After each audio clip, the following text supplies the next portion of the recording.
これより第5回ジャパン、JPA 南洋真珠入札会の特別ウェビナー、リジェネラティブと真珠養殖を始めさせていただきます。はい。では、1時間ということで、早速始めさせていただきます。リジェネラティブと真珠養殖ということで、第1回目に、世界のトレンドとリジェネラティブということで、ピエールさんの方からご紹介をいただきます。そして最先端の事例紹介ということで、今回も入札会でご協力いただいております、フィリピンのジェルマーグループのジャックさんの方にご登壇いただきまして、事例をご紹介いただきます。そして最後に日本の真珠業界の取り組みということで、当輸出組合の組合長の角田理事長にご登壇いただきまして、取り組みをご紹介いただきます。そして最後に簡単にサマリーをさせていただきます。はい。で、まずはじめに、おそらくリジェネラティブというワード自体が少し難しい、まだ概念自体に、まだ慣れてない方もいらっしゃるかと思いますので、こちら、言葉の整理だけ最初にさせていただきます。リジェネラティブとは再生とか再生型という言葉でして、もともとは農業の取り組み、循環型、再生型農業という言葉から来た言葉です。こちらは、痩せた土壌を再生しながら生物多様性を回復させながら食べ物を生産していく農法の一つです。有名なのは、パタゴニアさんがされている農法ですね。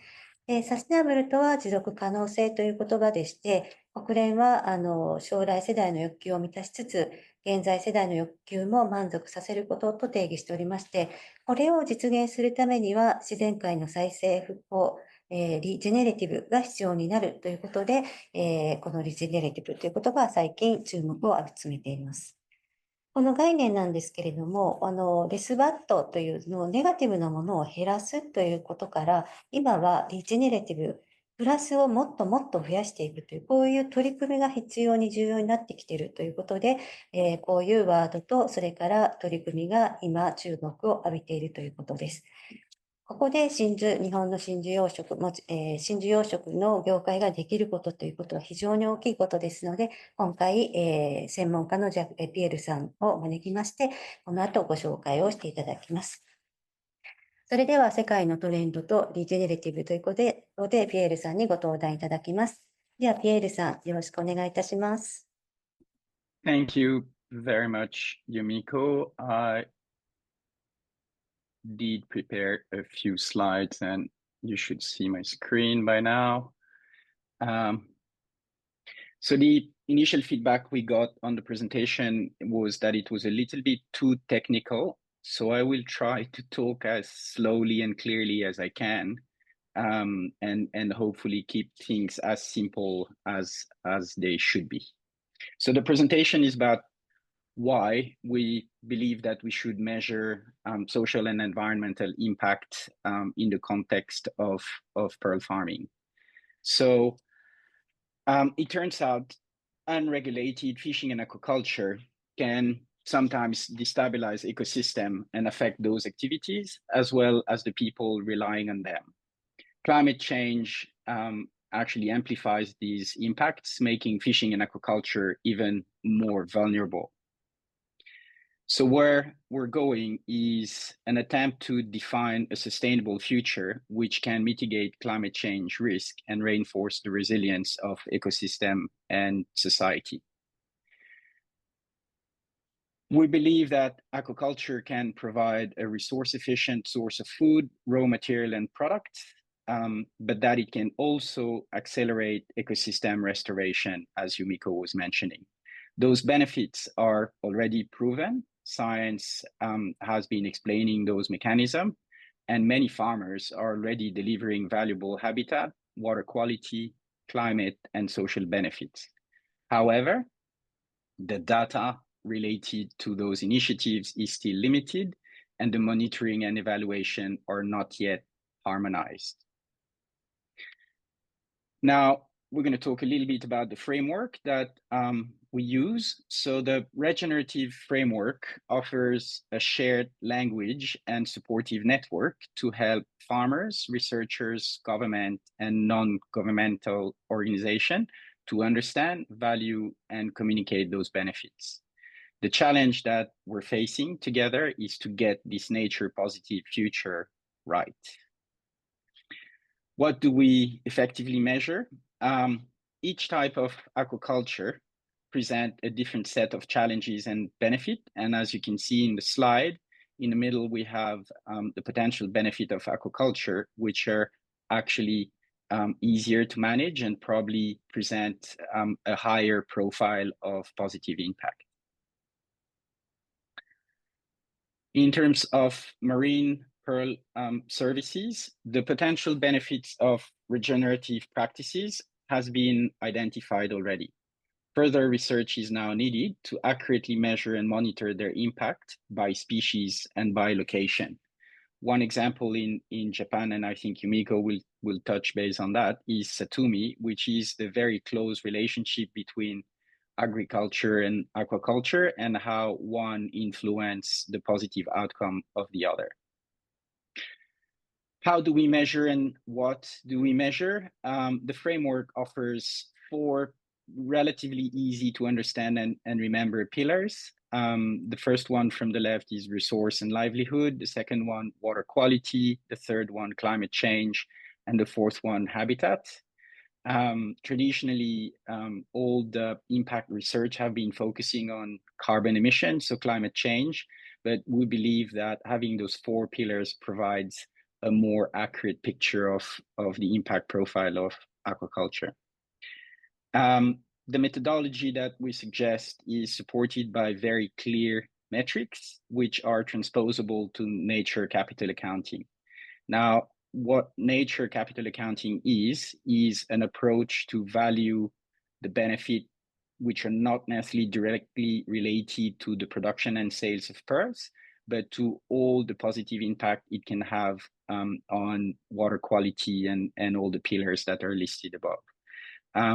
The whole approach is complementary to what Japan started under the initiative of JPPS and JPEA around circular economy, and in particular, the use of meat for fertilizers, as well as recycling of gears. Now, I'll go back. What are the actual benefits and how do we split them? Here, to make it a little bit easier to understand, I split them between compliance and governance on one hand, and then additional value generation, as well as direct and indirect benefit. So the very first and simplest benefit is understanding the set of impact of pearl farming can allow to select site accurately and operate in a way that preserves the environment or restore the environment when it has been degraded. But it's also providing information and value that fit in financial and sustainability reporting. As an indirect benefit in terms of compliance, it provides a social license. It increases the number of fish that can be caught in the area of the farm. It provides employment, but also empowerment for people. It often offers and delivers opportunity for education in advanced job, and it also preserves cultural heritage. All of that basically promotes the image of pearl farming within the community. Now, if we talk about really maybe direct financial benefit, implementing and understanding the impact of a pearl farm can open market to new consumer who are really curious about that new space, leading to new markets and potentially price premium. Now, and this is looking a little bit into the future and nature capital accounting, the value of the benefits that are measured through the approach of regenerative aquaculture actually can fit into a balance sheet. So it does help monitor the value of the live inventory, so the oysters, but also their ability to absorb nutrient and the positive impact on biodiversity in terms of yen or US dollar. What are the different steps that we have to go through to achieve this objective? Pilot projects need to be run to actually measure and provide a baseline. An assessment by area then will provide an ongoing picture of each operation.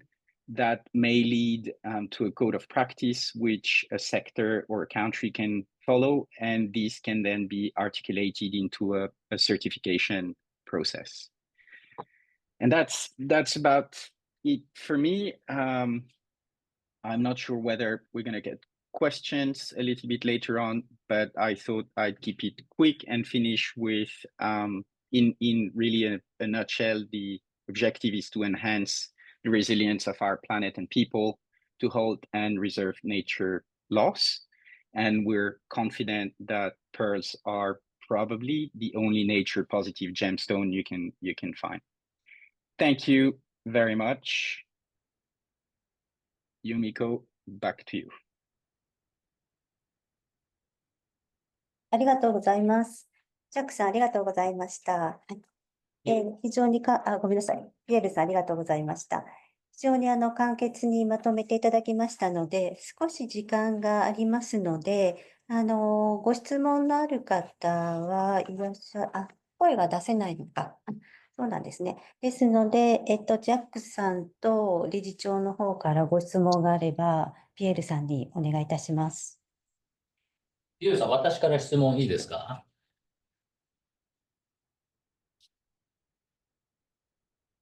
通じてるかな？ゆうさんに質問があります。Absolutely. Go ahead, George. はい。今日、私と同じように真珠を買ったり売ったりする人たちの目線からすると、この考え方がどうして必要になってくるのかっていうところに、まずは一番身近なのは、自分たちの商売にどういうふうに関わってくるんだろうかっていうのがあると思います。一番わかりやすい事例だと、どういうふうに、まずは、影響出てくるって考えられますかね。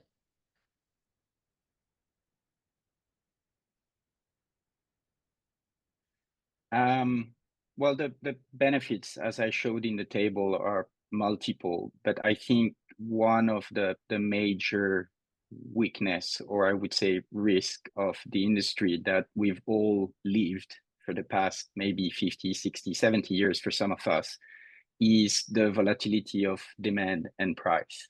So we've seen prices going up and down all the time, and usually the farmer is the one who invests the most for the longest and suffers from those variations. And by ripple effect, traders are also affected because they see the market changing. One of the reasons why I decided to embark on that crazy project a few years ago was to actually demonstrate to the market that pearls have that special ability or special set of unique attributes that basically wherever you set up a pearl farm, you're giving a favor to nature if you operate properly and choose to go with best practice. But at the same time, and I think Jack will elaborate a lot better than I would in this, in developing remote areas, providing logistics, providing a variety of benefits. And to date, it's a story which is very close to the heart of all the farmers, but it's a story which is quite difficult to tell. And the approach and the purpose of the project that we're talking about is really to actually measure in a tangible way how much we value those services, how many more fish we get in the area, how many people actually can live in those islands or in these remote areas or regional areas for Japan, and how much is this worth not just for the company that produce or for the trader, but also for the community around. Does that answer your question on what the motivation is behind the approach? そうですね。大きく長い目で見ると、おっしゃってる部分がすごく答えのコアになってくるんだろうな。そんな風に思います。だけども、もっと近くを見るように考えたときには、例えば、どうだろうか。どこのマーケットだと、もう、あなたはサステナビリティについて、ちゃんと、それを担保した、仕入れをしていますか？そういうような質問ですね。So うん。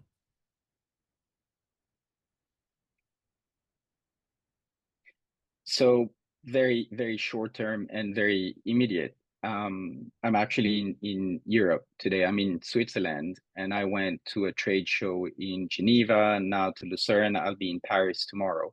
And the whole idea is to understand whether the clients value that initiative.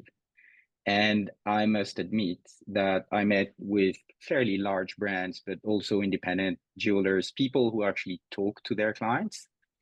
And their feedback essentially is, yes, they're interested. Yes, they find the science a little bit complicated, but it also gives them an enhanced or an augmented story to tell to their clients. And the beauty is it's not a marketing story, it's a true story. And all the retailers, all the people who interact with clients have been saying, tell us more, let us know how you go. We want to understand where the pearls are coming from, how they're made, and what the impact to people and to the environment is. So there is traction and demand and understanding on the market. So some of those brands, not all of them, you know how clients are price sensitive, but some of them, and that's what I was showing in the slide very quickly, are okay to pay a little bit more to have access to that story.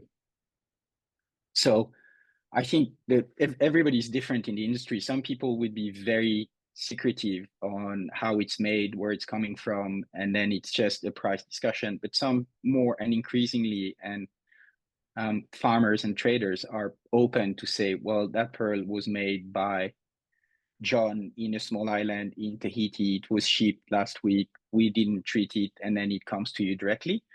That story, that level of transparency is something which is very appealing to the new generation of consumers in Europe. But I was in the US as well at the beginning of the year. And the situation there is a bit complicated at the moment, but the Americans are actually quite sensitive to that story as well. It's reinforcing very strongly the emotional relationship you have with the product. And when you sell jewelry, it's what we're talking about. It's you don't just give something with clean surface, big size, the right color. You transfer emotion from one person to the other. So the ability to measure impact, to understand the impact, and to demonstrate that you have a product which is doing good or which potentially can do a lot of good things is adding to that story and potentially adding to the value, meaning adding to the price. ありがとうございました。これはど真ん中の答えいただいた感じ。どうもありがとうございます。いいです。ありがとうございました。では、また後ほど、ご質問があるかもしれませんので、はい。では、続きまして、次の、先端上の事例ということで、ジルマーグループの取り組み、ジャックさんにご登壇いただきたいと思います。それでは、ジャックさん、よろしくお願いいたします。Okay.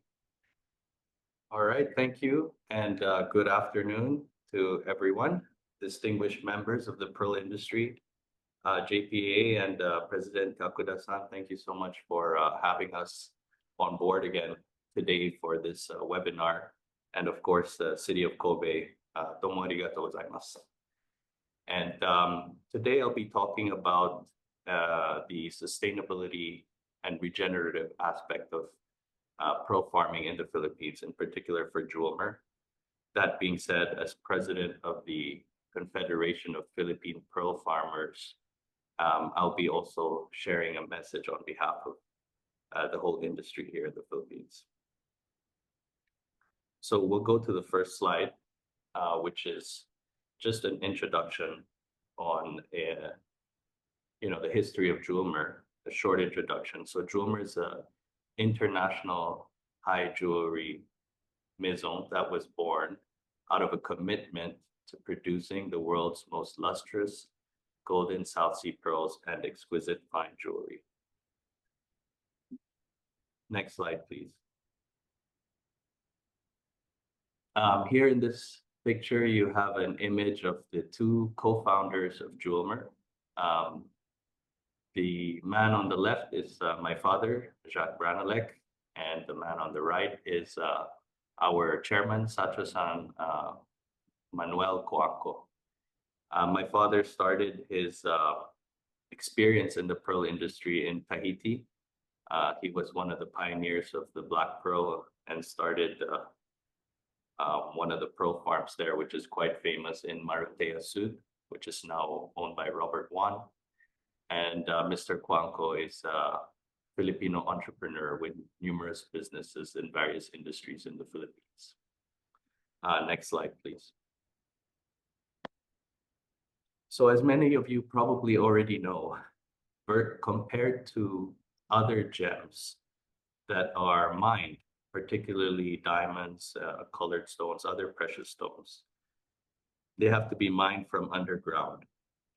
The pearl is the only gem that is coming from a living organism, which means that depending on the environment and the nature at that time will determine whether we would be able to harvest pearls from these particular species. And therefore, it can be said that it is the only environmental gem. Additionally, most stones or other gems have to be cut, polished, faceted, shaped before being able to be presented to market. The pearl is the only gem that once harvested is already perfect as it is and is ready to be presented to the market. So that's quite rare and unique about the pearl. That being said, of course, there are many treatments available in the industry, but for gem quality pearls, essentially, we're presenting the gem as nature intended it to be. Next slide, please. So in our pearl cultivation process, it's a process that lasts about 5 years. So when Pierre was saying earlier that we have the longest time of investment, ultimately, that is true because what we are investing today is for the pearls that will be harvested in 2030. So in a span of 5 years, many different things can happen, both economically, politically, environmentally. However, as farmers, we have no choice but to continue. Even during the pandemic, despite everything that was happening around the world, we already had oysters in the water that we had to take care of. Now, these 5 years, within these 5 years, there's about 377 steps that we do where man comes in contact with the oyster. And these steps are divided into these 5 different processes that you see here, from the hatchery, which is the birth of the oyster, the grow out, which is when we send the oysters from the laboratory into the ocean. The grow out period lasts about 2 years. And then we have the grafting, which is the operation. And then the post-operation, which is the pearl cultivation. And ultimately, the harvest. Next step, please. So this here, you see an image of one of our pearl farms. Currently in the Philippines, we have 8 different pearl farms. These pearl farms are spread over an area of 600 kilometers on the archipelago of Palawan.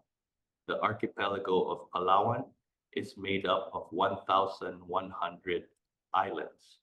So our 8 farms are on 8 different islands on this province of Palawan. Now, the farms are the concessions around the islands, of which in total, we have 45,000 hectares in marine concessions. So this is one of the largest privately managed marine protected areas in the world, actually, because most marine protected areas are managed by government. Now, when we say marine protected areas, given the remote nature of these locations, we are also asked by the government to enforce the environmental laws that protect the seas in these environments. These environmental laws include protecting against commercial fishing because it is illegal to do commercial fishing in marine protected areas. Also against illegal fishing. These are cyanide and dynamite fishing. Also against illegal poaching. So there have been instances where we have caught poachers of turtles, anteaters, and many different other both terrestrial and marine species that we have been protecting against. And also because we are working on these marine protected areas, there are some very specific limitations on the activities that we can do in these areas. And those activities are monitored by various government agencies that come in annually to check whether we are compliant before issuing our business permits. Now we can go on to the next page. So as I said, this is just a numerical comparison. So Jewelmer is protecting about 450 square kilometers of marine concessions. And just to give an example, that's about more than 5 times the total land area of central Tokyo. I'm not sure what it is compared to Kobe, but that's the figure for Tokyo. Next slide, please.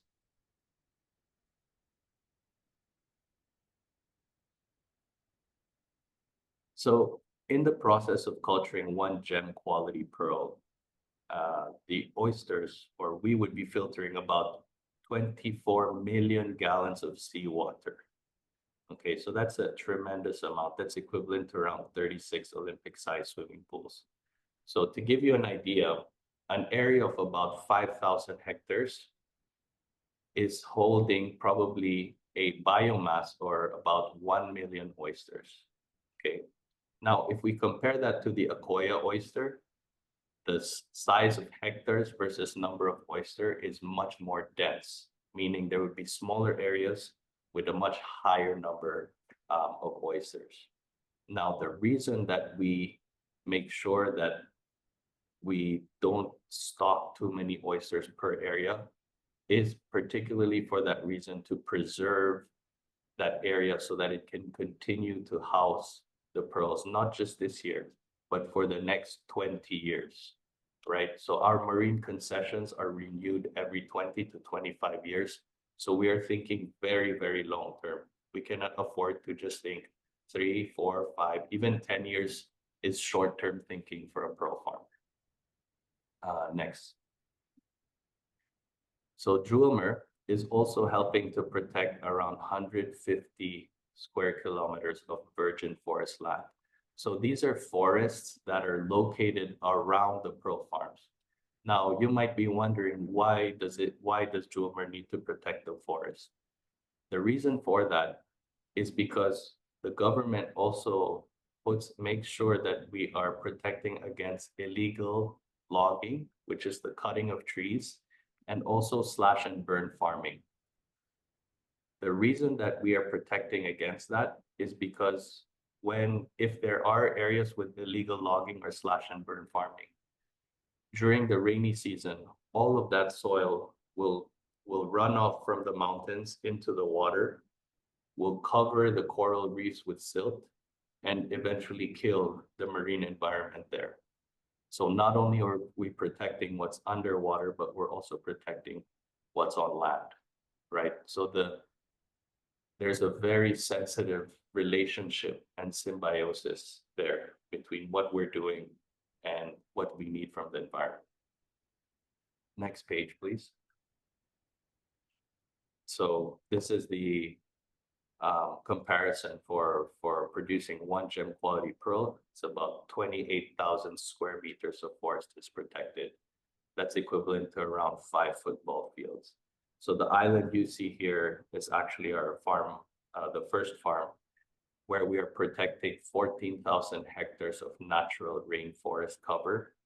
Now in this island, you can find very rare Philippine cockatoos. You can find the rare Palawan mouse deer. So many endangered species now only live on this island and cannot be found in other islands because of human civilization development, agricultural farming, mining, and other sort of human interventions. Whereas pearl farming, rather than developing, it is in our interest to actually preserve and conserve not just the land, not just the marine environment, but the land environment as well. So yeah, next slide, please. Now, here is a picture of the Coral Triangle. So here you have the map of actually Southeast Asia, or Asia actually. And then you see here in the light blue, that is the Coral Triangle, right? So the Coral Triangle is the world center for marine biodiversity and marine biodensity. Means to say that nowhere else in the world is the marine life as rich and diverse than this area. So not only is it important that we protect the marine environment for the pearls, but from a global perspective, the protection and the pearl industry in these areas are important for the ecosystem of the whole planet, right? So there's about 6,000 species of fish that are only found here. 76% of the world's coral species are found in this Coral Triangle. More than half of the world's mangrove species are found here. So if the Amazon forest is as important for the land-based biodiversity, or if they're the lungs of planet Earth, this is the marine equivalent of the Amazon forest. And therefore, that's why our work, it goes far beyond just being able to produce a pearl. Okay, the other thing I'd like to talk about here is challenges. As pearl farmers now, what are the challenges we're facing? Because sustainability is something that is relatively new concept. It's becoming popular now, but for us as pearl farmers, it's always been important from the very beginning to work hand in hand with nature.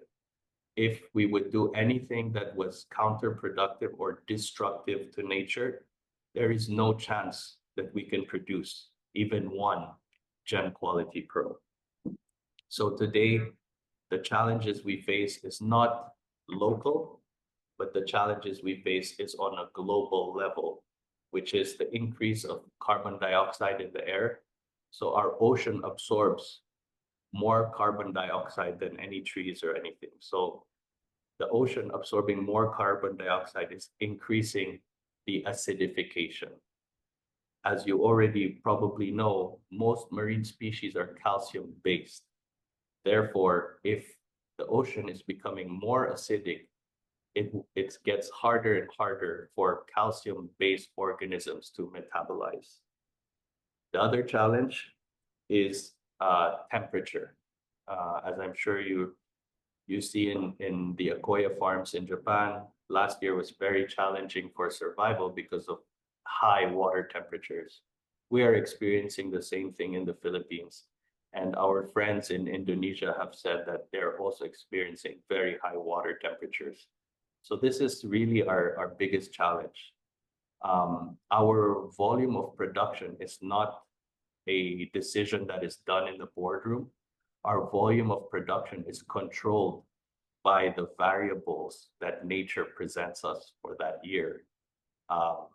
So one thing I always say is, as pearl farmers, yes, there's the technical part, there's biological part that we can study and understand, but really what we are doing is we are in a joint venture with nature, but we only have maximum control of 49%. So nature still has the final say. So aside from the environment, can we go to the next slide, please? There's also many social aspects that are important in pearl farming. We started this foundation in 2006. It's called the Safe Palawan Seas Foundation, where we have both environmental and social initiatives. Today, we are working with 9 communities that are around our pearl farms. And we are working as well with about 2,500 families within those communities, with about 20 different projects that range from environmental conservation, sustainable livelihood, as well as community development. I'm going to talk a little bit more about those. All of this is fully funded by the harvest of pearls, by the way. So I would like to thank all of the traders that have been supporting us through the years, because without your support, these projects would not be possible. Next slide, please. So in environmental conservation, when in our marine protected areas, sometimes when we come in, the environment has already been destroyed.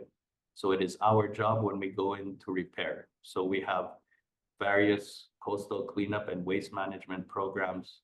We have mangrove planting, coral propagation. Sometimes we go in an area and the corals have been completely destroyed by either cyanide, dynamite, or trawling. Fish trawling is when you have the big metal net that pulls everything in the bottom of the ocean. So we have to regenerate the area. And then secondly, more long-term than rehabilitation is education. So we developed a education program with the Department of Education for early childhood development. So this is from 5 to 10 years old, where we have a program to teach children why is it important to take care of the environment. Because what we found is it's harder to teach the grandfather if it's coming from us. But when a grandchild says something to the grandfather, it's more likely the grandfather will listen. So working with the children has really been the most effective way of spreading that education for us. We'll go to the next page, please. So other programs we have, now this is more to create a circular economy around the farms. In agriculture, we teach them how to do sustainable vegetable organic farming. We also teach them how to do pig farming, poultry farming, egg production.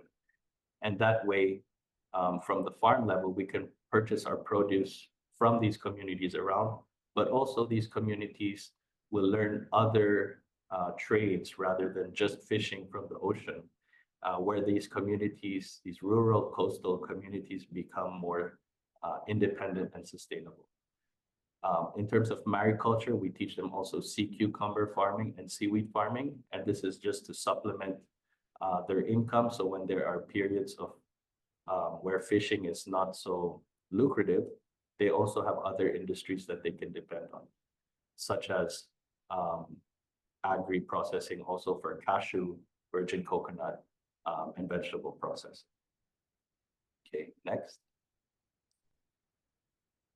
And then for the communities, we also do other work such as medical and dental missions, because these are areas that are far from big cities.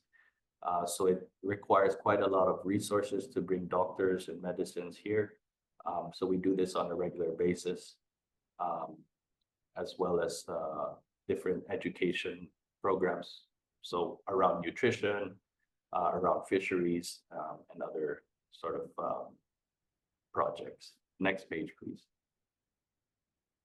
Yeah, so that's it. I think the last word I wanted to share with everyone is there's really only so much we can do as pearl farmers. Philosophically, when the way we think about it is whenever we come in an area, if we have to make it better than before we got there. We always have to have a positive impact on an area. That's both from an environmental perspective as well as a social perspective.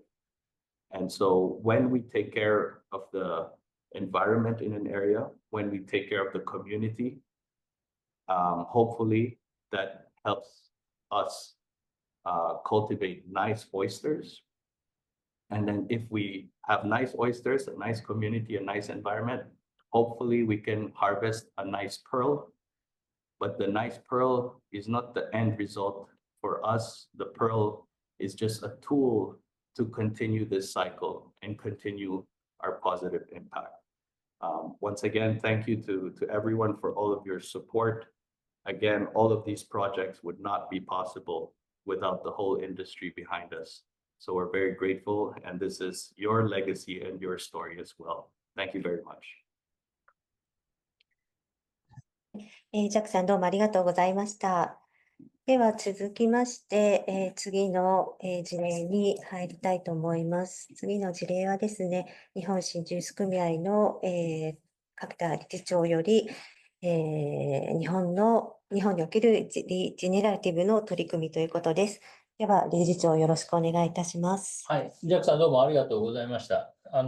真珠が、あれですね、ポジティブなサイクルを回していくほんの一つ、道具でしかないんだっていう、そういう考え方、非常に深い共感を覚えます。で、日本におけるリジェネラティブな取り組みというもの、もしくはありようという部分ですね。これが、我々は一体どういうものがあるのかっていうところをちょっとおさらいしてみようかなと思います。次のページ行ってください。で、次のページ。で、こういうものを考えていくときに、リジェネラティブとかサステナビリティとかっていうのを考えていくときに、こう3つに分けて考えてみると、結構整理がしやすいので、今日はそんな風に言ってみようと思います。まずその、プラネット、ピーポー、パール。プラネットっていうのは、真珠の養殖とか加工していくにあたっての、環境、自然っていうものについて、そういうアプローチから考えてみる考え方。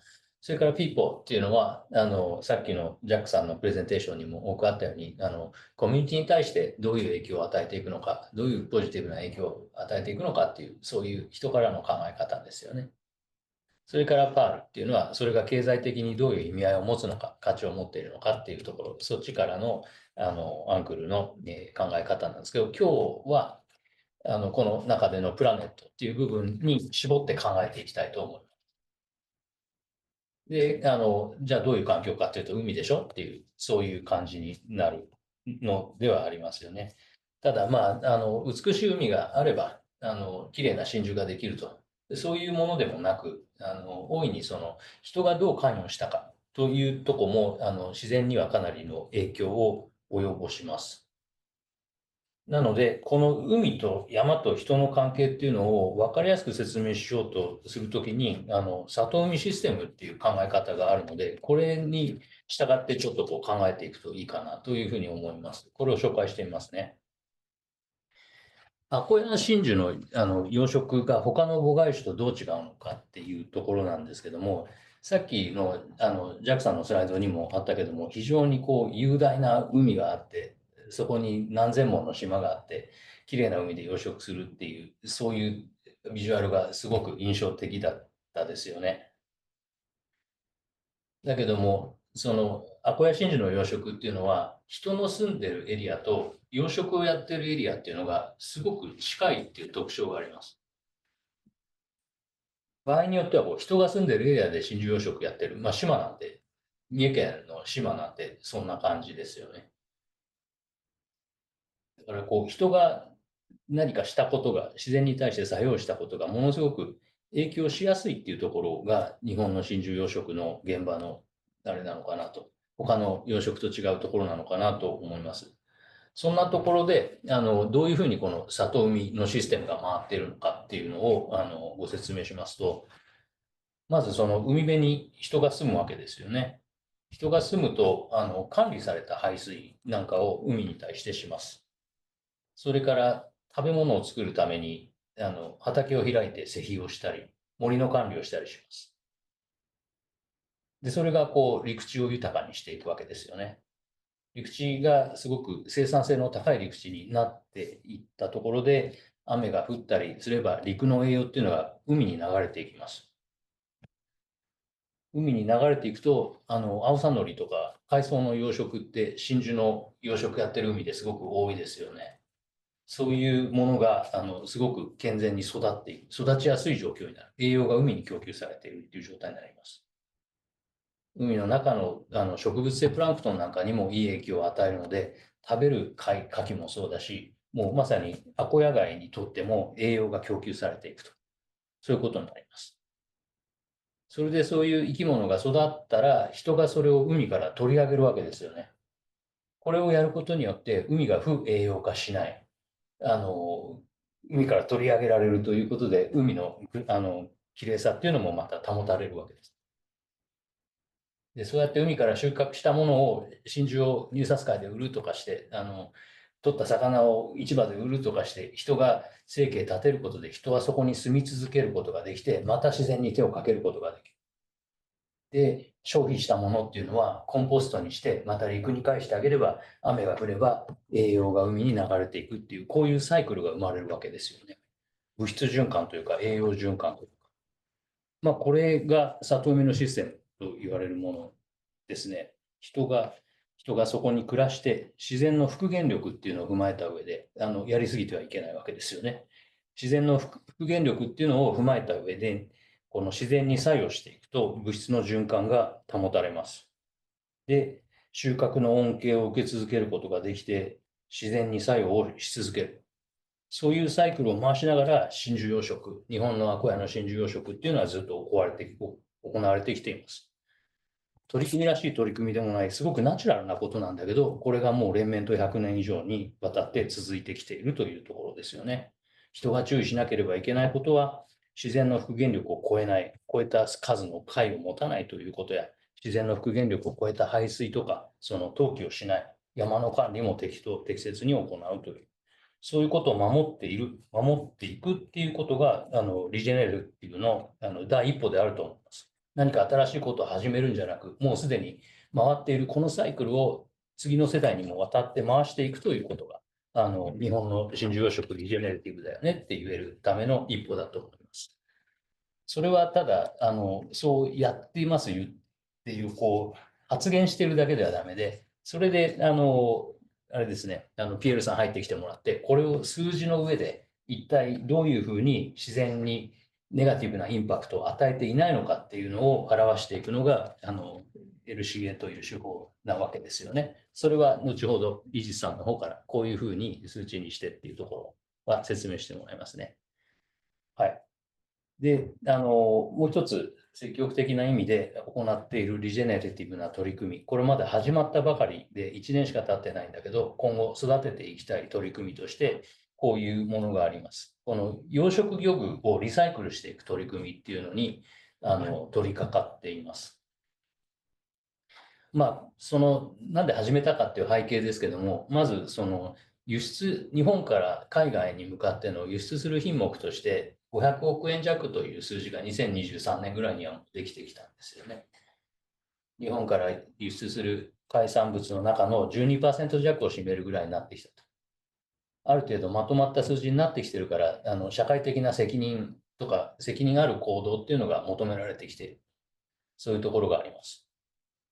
それからさっきジャックさんのピエールさんの話にもあったように、あれですよね、海外のハイブランドなんかと商売する場合の、あなたの会社は、もしくはこの真珠はどんなふうにサステナビリティを担保した養殖場で作られたものなのか、加工場で作られたものなのかというのが問われる、そういう機会が増えていきます。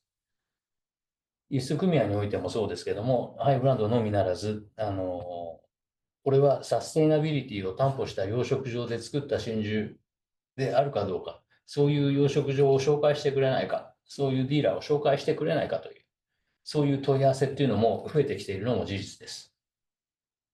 それらによって、リサイクルっていう部分をもっと進めていこうと。なんとか、養殖業者の人たちに情報提供し、我々も行動する中で、この取り組みを進めていきたいということを考えていたんですが、そこにやっぱりいろんな問題がありまして、不法投棄物の、これにまつわる法規制があったり、それを回収する費用ですね。費用とか、また分解していかなければいけないわけなんですけども、集めたもの、金属の部分とそうじゃない部分ですね。こういうところってすごく人手がかかるのですよね。じゃあ誰がやるのっていうようなところですね。そういうコストも含めてかなり大きな問題があったというところなんですが、帝人という世界企業は日本にありますけども、ここがこういった問題に対処する人たちをある程度集めてみんなでものを考えていくというようなチームを作っています。これチームリズムっていうものなんですけども、ここに加入することで、阪和工業さんと知り合うことができて、こちらの協力を得てですね、クローズループのスキームっていうのを一歩完成に向かって近づける、そんな取り組みができてきているというところにあります。このクローズドループリサイクルっていうのを説明しますと、これまでっていうのは養殖資材を作ったら使って捨てる時には燃やしたり埋めちゃったりするわけですよね。これが一般的な、恥ずかしくも一般的な動きだったんですけども、これからはこう変えましょうというのがあって、作ったら使って捨てるのではなく、これを回収して、回収したものを分解して、シュレッダーかけて金属とそれ以外の部分に分けたりして、そうするとこれが再資源化できるわけですよね。再資源化したものでもう一回養殖資材作るんです。養殖ネットを作るんです。で、これを養殖事業者が購入してまた使うっていう。そうすると、同じ資材をどんどん循環させていくっていうことができるわけですよね。こういう取り組みを始めています。次のページ行ってください。これ、簡単に言うと、皿から作ろうと思うと、天然資源を素材化して、それを製品にして、使って、もちろん途中で修繕したりするんですけども、寿命が来るまで使います。そしたら、もう捨ててしまって、埋め立てをする。これがリニアですよね。水平に行っておしまいっていう感じなんですが、我々がやろうとしているのは、製品を使い終わったら、それを分解して素材にして、もう一回製品作る。で、それを使っていって、これをぐるぐる回していきましょうっていうことですよね。この方が一見エネルギーとか労力とかかかりそうなんですが、実際にそうなってないだろうかっていうところを、東京大学の酒井先生という方を中心に分析していただいて、これには大いに意味があって、素材からゼロから作るよりもよっぽどこっちの方がベターであるという、環境に対するインパクトが低いということが分かってきています。具体的な取り組みを紹介していきますと、長崎県ですね。長崎県で、佐世保真珠さんとか、金子真珠さんとか、溝口真珠さんなんかはもうこれをすでに取り組んでくださったんですけども、薄高く積まれているこの廃養殖資材ですね。これをプラントに運び込んで、シュレッダーをかけて、次のページ行ってください。そうすると、この金属とポリエチレンの部分に分かれるわけですね。これ人がやるとすごく大変なんだけど、この機械だと。で、これを分別していって、金属は金属でもう一回製鋼所に行く。で、それ以外の部分っていうのは、右下のペレットの状態にして、これを熱利用、熱回収すると。そういう取り組みを行いました。で、もう一個の取り組みは、こんな具合に積んであったところがきれいになりましたよというところですね。もう一個の取り組みは、これは三重県なんですけども、次のページください。回収して分別するところまでは同じなんだけど、この先が若干違っていて、この金属の部分をもう一回養殖資材を作る会社に回して、そこで養殖資材を作ってもらって、で、それを購入してまた養殖に使うという、これがクローズドループドリサイクルですよね。すべてがそのように再利用できたわけではないんだけど、とりあえずはこの金属の部分だけでもクローズドループで回せたっていうのは、おそらく世界中の真珠業界で初めてだと思うんですよね。あとは、この取り組みをこのポリエチレンの部分までどうやって広げていくのかっていうことを真剣に考えていったり、参加していってくれる人、こういう取り組みに参加していってくれる人が、より多くなるような仕組みを作っていくっていうのが目に見える前進につながっていくのかなと、そんなふうに思います。これがクローズドループリサイクルっていうことなんですけども、それ以外にもアップサイクルっていう考え方もあって、アップサイクルっていうのは、そのゴミになる以前よりも高い価値のものにリサイクルしましょうっていう、そういう考え方なんですね。これ、養殖やる人は見覚えがあるかもしれないですけども、メインラインからネットを吊るす、いわゆる釣り線ですね。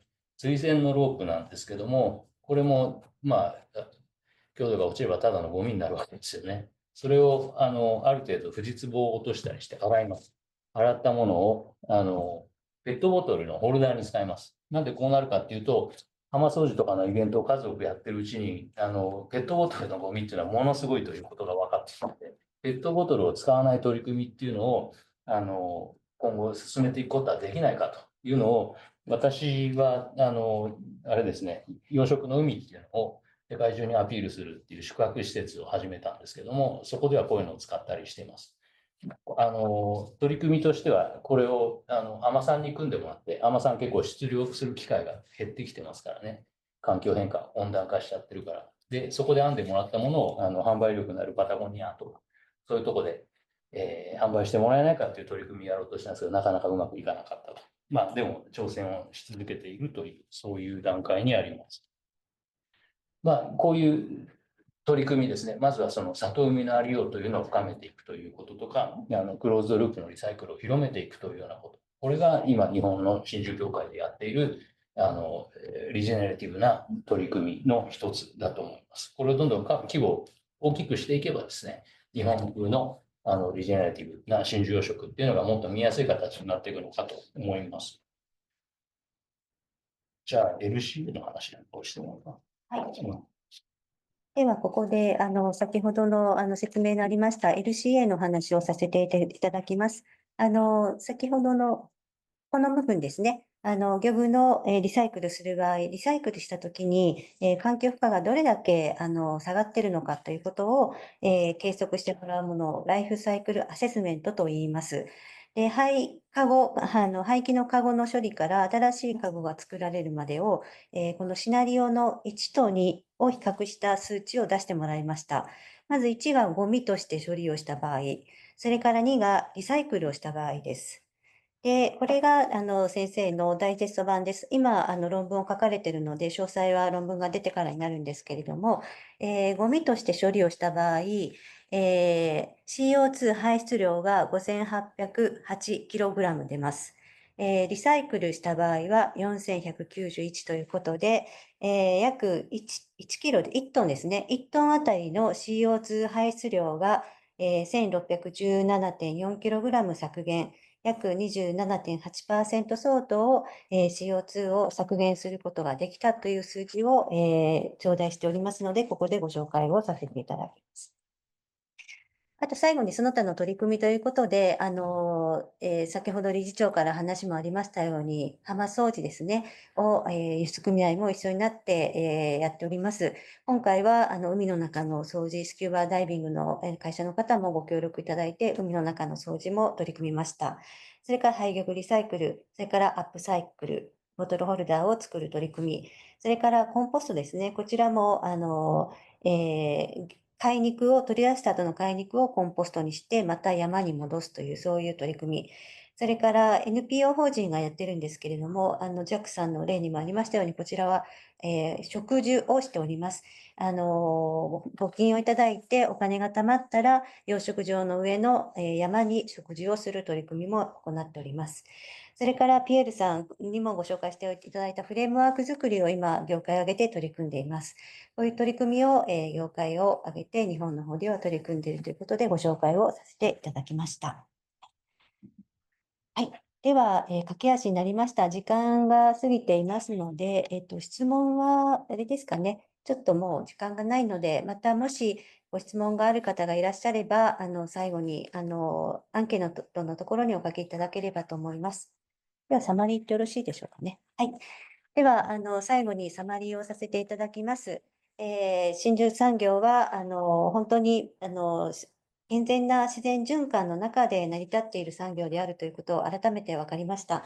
また、ジャックさんの説明の中ではですね、その真珠養殖の産業を守るだけではなく、やはり地球全体も守るんだというような、より大きなスキームでの取り組みがあるということに非常に事例としては、勉強をさせていただきました。そういう中、私たちは今、環境リスクに直面しています。地球温暖化は海水温を上昇させますし、海水温が上昇すれば海洋酸性化が進みます。そうすると気候変動がさらに加速されることになるわけです。海洋酸性化が進みますと、海に与える影響というのは、こちらにあるように、健全な貝は透明で滑らかなこういう色をしてるんですけれども、酸性で、ダメージを受けた貝っていうものはこんな風になってしまうという、本当に見た目も貝が苦しんでいるというような情報ですので、本当に環境を守るということを、私たちは私たちの産業でできるんだということが改めて、分かりました。で、この養殖産業がネイチャーポジティブをリードする可能性は非常に高いんだということも今回勉強になったかと思います。3名の方の、取り組み事例と重要性を教えていただきまして、この役割、私たちが担っている役割ですね、あと社会からの期待というものを十分に理解して、後世に伝えていくことが重要だと思います。冒頭でご説明させていただきましたレスバット、ネガティブなものを減らすだけではなくて、モアグッド、よりポジティブなものを増やしていくという、そういう取り組みができるのは、その中心にいるのは私たちだということが、分かったかと思います。ぜひ、アクセレレーターになってですね、この取り組みをさらに加速していければと思います。はい。では、最後に理事長、一言よろしくお願いいたします。はい、今日は皆様お忙しい中、お時間を割いて、このお話を聞いてくださってありがとうございます。何か一つでも、これからのお仕事、もしくは、真珠に携わるものとしてですね、ヒントがあればよかったかなと思います。ご質問なんかも、あれですね、ピエールさんなんかも、実はもっと積極的に受けたかったかというふうに最初に言っておられたので、何かアンケートで書いてくだされば必ずフィードバックします。また、そちらもよろしくお願いいたします。はい、今日はどうもありがとうございました。では、これにて終了させていただきます。